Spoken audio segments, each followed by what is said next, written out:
My name is David Geary. I am the Associate Director of Collections at the Library and Museum of the American Philosophical Society in Philadelphia. I've been at the APS for about 8.5 years. I started off as the print curator, and now I oversee both print and manuscripts here at the Society. It's a very large collection, about 14 million pages of manuscripts, which is about 3 miles of shelf space, and 325,000 books, many of them rare, but not all of them, of course. And part of my job is to oversee and protect the materials, make them accessible to the public. And of those materials, we have amazing things, but of course, Lewis and Clark journals and other related collections to those journals are some of our key and most important collections here. This document has an amazing history. So it's been at the Society for a very long time, but for a long while, we did not know where it was.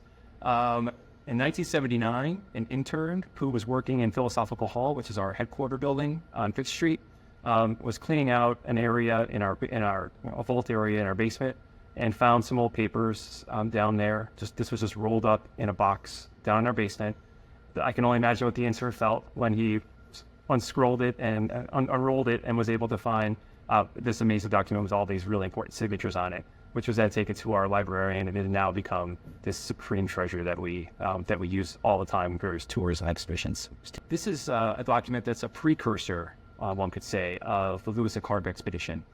This document was made in 1793.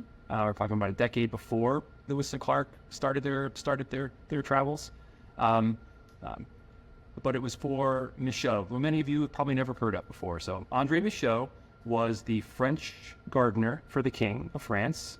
He had been in the United States, and he traveled all around Canada at the request of the King to gather seeds and understand trees and plants, all in the betterment of the French state. So he spent many years here, but 1793, this is the violent stage of the French Revolution. King Louis loses his head, and then Michaux lost his job as a result. So he's in the United States, he's looking for work, and he talks to Thomas Jefferson. Thomas Jefferson's very interested, of course, even at this stage, in trying to understand the western lands of America. And Michaux seems like a perfect candidate in order to do this work. He's an enlightened scientist. He has dealt with the travails of tromping through the wilderness. So they do bring him along, and Jefferson basically signs a contract with him, basically gives him instructions. So this document is describing the instructions that Michaux was going to get for this work. This top part here, these are the instructions that Jefferson wrote. This is Thomas Jefferson's hand. And it describes, if you make it this far, you get this much money. If you get it back and you write the report, you get this much money. There's instructions on how he should go about doing his work, and what he should be doing and recording when he's going westward. This is before Lewis and Clark. The Lewis and Clark expedition was the publicly funded, government-funded expedition. This is actually a privately funded expedition. So Jefferson was the vice president of the American Philosophical Society at the time of this document's creation and at the time of the expedition's planning. And he actually got all of his friends together, and some people who were not so much friends with him, to pool their money in order to make this trip to the Pacific coast. So this was put together with the support of the American Philosophical Society, which controlled the funds that were committed for this expedition. The people on this report are of the highest caliber. There's some really important people on this list. This is partially because of Jefferson's connections to the American Philosophical Society, but Philadelphia was the capital of the United States at the time in the 1790s, and all the politicians were here.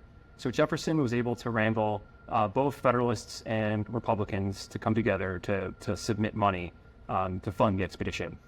What's amazing about this document is that it is the only known document that has the signatures of the first 4 presidents on it. And if you can see here, George Washington, John Adams, Thomas Jefferson, and then James Madison is over here. So it's roughly in a hierarchy. You have the president, Washington, vice president, Adams, and then you have the cabinet, various senators, and then congressmen, as well as local Pennsylvania politicians.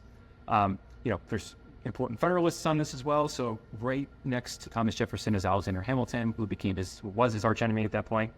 Rufus King, Alexander Hamilton's right-hand man, was on that as well. So it really shows you the interest that many different types of people had for understanding the lands of the west of the United States. So the reason many of you might have not heard of this is because Michaux actually didn't make it very far. So this is 1793. Like I said, the violent French Revolution is going on. The French government sent Citizen Genet to attempt to get the American Republic to support the French Revolution. Washington and his cabinet wanted to stay neutral, so Genet started to go over the head of Washington. Genet then started to go public, and he went to the newspapers and tried to drum up support for his views. This made Washington and the cabinet very angry. And then it turned out Michaux was actually wrapped up in a scheme that Genet had been putting together about sending an expeditionary military force into the western part of America. So Genet got wrapped up. So Michaux got wrapped up in a lot of what Genet was doing as well. This ended the expedition pretty quickly in Kentucky, and it was shut down altogether.